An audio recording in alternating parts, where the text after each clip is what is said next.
नमस्कार बच्चों, मैं चतुर्भुज यादव ARP बक्सा आज आप लोगों के बीच में उपस्थित हूँ।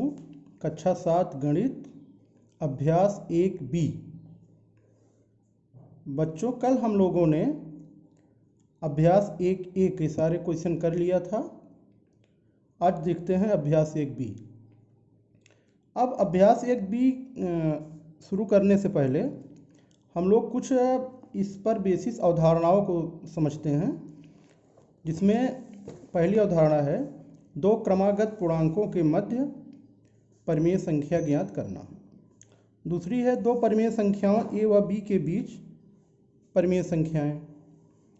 तीसरी है दो परिमेय संख्याओं की हम तुलना कैसे करेंगे। तुलना करने से ये तात्पर्य है कि हम कैसे पता करेंगे कि दो परिमेय संख्याओं में वे कब बराबर होती हैं, कब एक दूसरे से एक बड़ी होती है और कब एक परिमेय संख्या दूसरी परिमेय संख्या से छोटी होती है।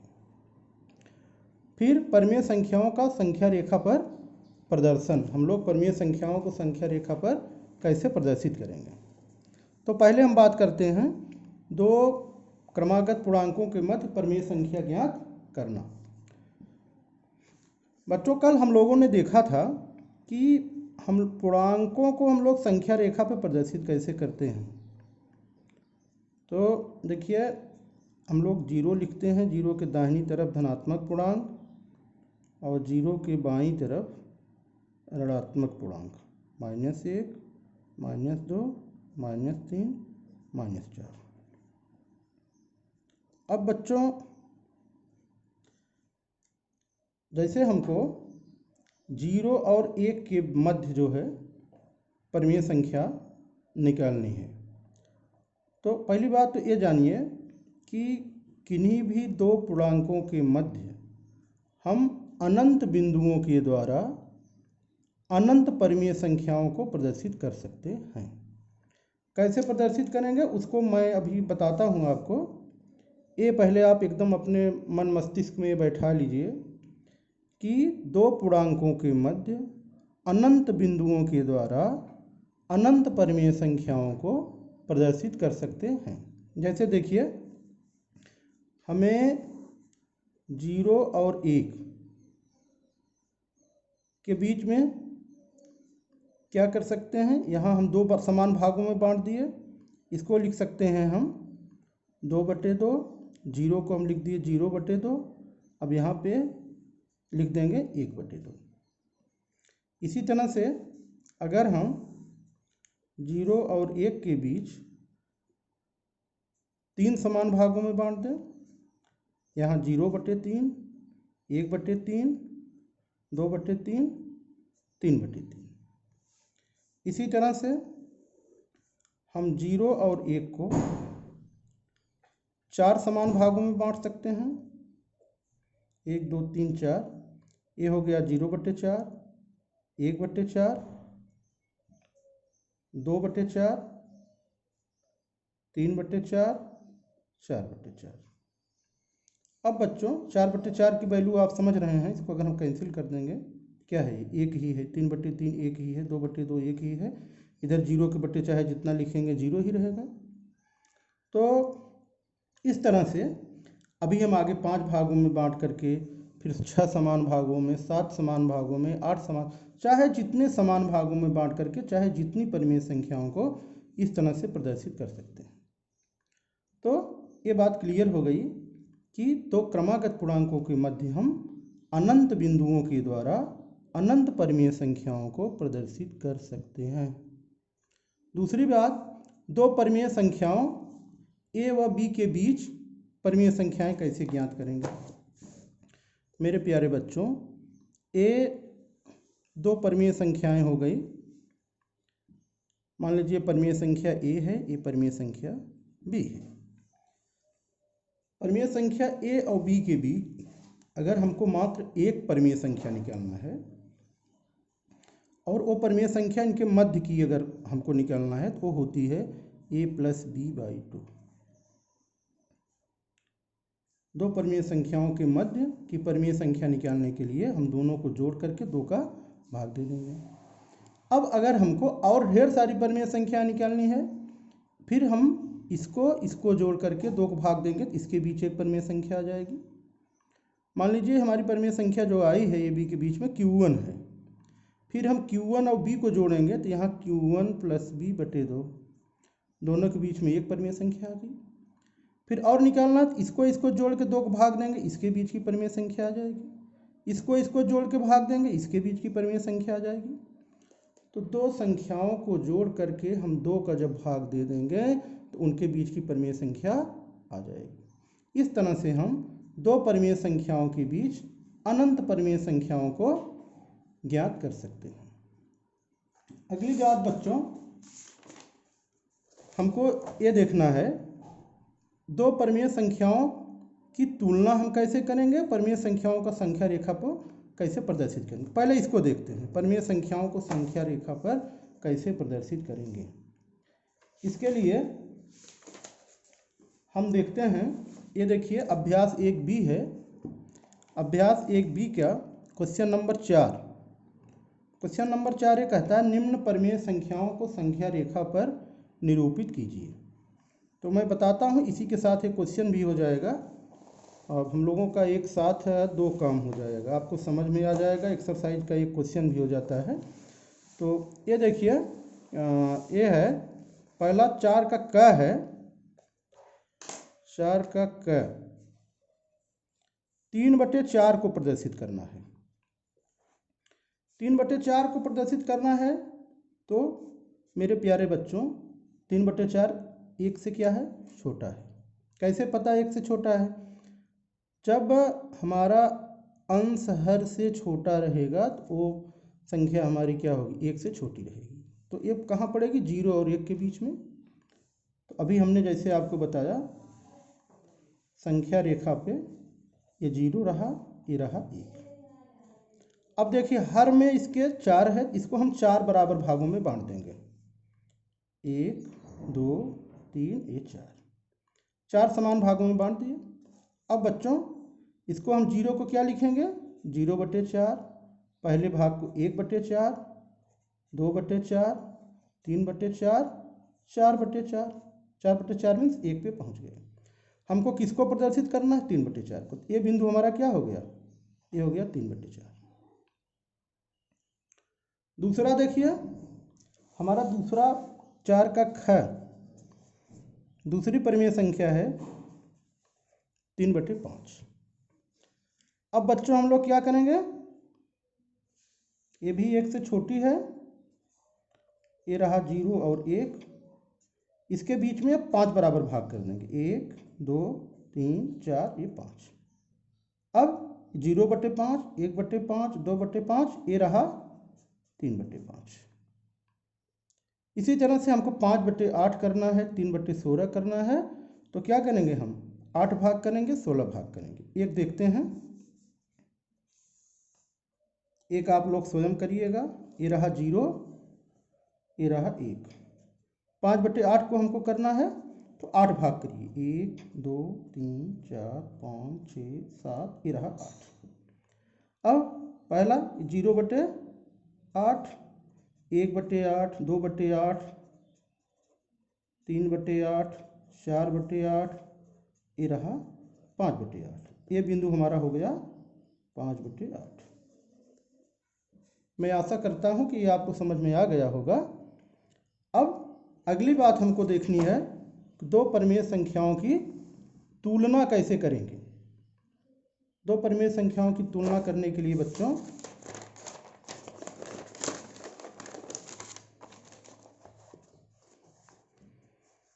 ये मान लीजिए मेरे पास 2 परिमेय संख्याएं हैं, एक है a/b, दूसरी है c/d। a/b c/d को तुलना करने में हम ये देखते हैं कि a/b c/d से बड़ा है कि बराबर है कि छोटा है। मेरे प्यारे बच्चों इसके लिए हम क्या करेंगे, हम करेंगे क्रॉस मल्टीप्लिकेशन। क्रॉस मल्टीप्लिकेशन में हम क्या करेंगे, a × d करेंगे और b × c करेंगे। फिर हम निकालेंगे,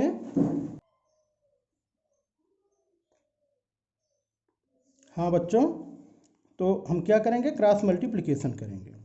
तो इसमें हम ये देखेंगे AD, इसका इसमें मल्टीप्लाई करेंगे AD आएगा, इसको इसमें मल्टीप्लाई करेंगे BC आएगा। अब अगर AD बराबर BC हो गया तो क्या हो गया, A/B और C/D दोनों एक दूसरे के क्या हो जाएंगे, बराबर हो जाएंगे। ठीक। और अगर ऐसा नहीं होता है, वे असमान हैं, तब हम क्या करेंगे, तब हम ये देखेंगे इनकी तुलना में AD बड़ा है, AD BC से बड़ा है अगर, तो A/B बड़ी हो जाएगी। और अगर AD BC से छोटा है तो C/D बड़ी हो जाएगी।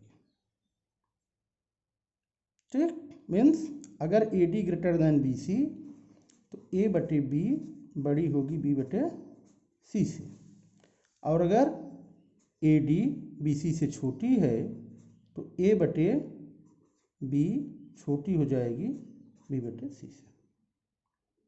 करके देखते हैं तो आपको ज़्यादा स्पष्ट होगा। अब देखिए, ये है अभ्यास 1B का क्वेश्चन नंबर 3। क्वेश्चन नंबर 3 में देखिए, निम्न परिमेय संख्याओं के जोड़े में कौन कौन समान हैं। मेरे प्यारे बच्चों, आप देख रहे हो कि ये 3 का क्वेश्चन है। 3 के क में दो परिमेय संख्याएं दी गई हैं। दो परिमेय संख्याएं देखिए कौन कौन सी हैं। ये है -9/12, -9/12, और दूसरी है 8/-12। इसमें देखिए हम जब क्रॉस मल्टीप्लाई करेंगे, 12 9 108, माइनस माइनस प्लस हो जाएगा, और इधर 12 8 96, तो 108 क्या है, 96 से बड़ा है, तो ये जो है -9/12, 8/-12 से बड़ी हो गई। अब मेरे प्यारे बच्चों, अब हम देखते हैं, इसमें इस क्वेश्चन में सिर्फ ये पूछा कौन कौन समान है। तो आप सिर्फ ये देखिए कि जिसमें AD = BC आ जाता है वही समान होगा। इसको अब हम सीधे आपको बुक में ही देखिए, यहाँ पे 9 7 63 और 21 3 63, इधर भी 63 आया, इधर भी 63 आया, एक ग क्या है, समान है। यहाँ आइए, ख और घ, इन दोनों में आप गुणा करके स्वयं चेक करिए, अगर दोनों बराबर आ जाता है तो समान होगा, नहीं तो असमान होगा। एक मैं अच्छा घात बता देता हूँ। ये देखिए, -8 × 21 करेंगे तो ये हो जाएगा आपका 168, और इसमें इसका गुणा करेंगे तो ये 168 नहीं आ रहा है, ये आपका आ रहा है 172, नहीं 182 आ रहा है, 182 आ रहा है। ये दोनों बराबर नहीं आ रहे हैं, तो ये असमान है, ये आपकी असमान है, ग क्या है, समान है। इसको आप गुणा करके चेक कर लीजिएगा, दोनों समान आ रहा है कि असमान आ रहा है। तो आपका क्वेश्चन 3 हो गया और 4 हो गया। क्वेश्चन 5 देखिए। क्वेश्चन 5 में यह पूछा गया, निम्न परिमेय संख्याओं के जोड़े में कौन कौन असमान है। सेम क्वेश्चन 3 में पूछा गया था समान, यहाँ पूछा गया है असमान, तो हमको काम वही करना है। तो आप इसमें इसका गुणा करिए, इसमें इसका, अगर बराबर है दोनों तो ये समान होंगे, नहीं तो असमान होंगे। इसमें देखिए, ग में दिया गया 0/-7 और 0/4। तो प्यारे बच्चों, हम जानते हैं कि 0 में जब किसी संख्या का गुणा करते हैं तो हमको क्या मिलेगा, 0 ही मिलेगा। तो ये तो समान होना तय है, इसकी वैल्यू भी 0, इसकी वैल्यू भी 0, ये दोनों अवश्य समान होंगे। यहाँ देखिए, घ में 15 छक्का 90, 10 9 90, ये माइनस माइनस प्लस हो जाएगा, इधर से भी 90, इधर से भी 90, ये दोनों बराबर आया 90 90, तो 90 = 90, ये क्या हो जाएगा, समान हो जाएगा। इस तरह से अभ्यास 1B का क्वेश्चन नंबर 3 4 5 हो गया। क्वेश्चन नंबर 2 भी इसी बेस पे है। इसको देखिए बुक में ही, हमें समान असमान का चिन्ह इस बॉक्स में लगाना है। कैसे लगाएंगे, बिल्कुल उसी तरह से। यहाँ पे देखिए 7 चौके 28, 5 पचे 25, -28 -25 कभी बराबर नहीं होना है, तो कौन सा चिन्ह लगेगा, ए, not equal to, not equal to की साइन लग जाएगी। खा में 11 सतह 77, फिर 11 सतह 77, दोनों से 77 आ रहा है, ये क्या लगेगा, इक्वल टू का साइन, बराबर का साइन यहाँ लगा देंगे।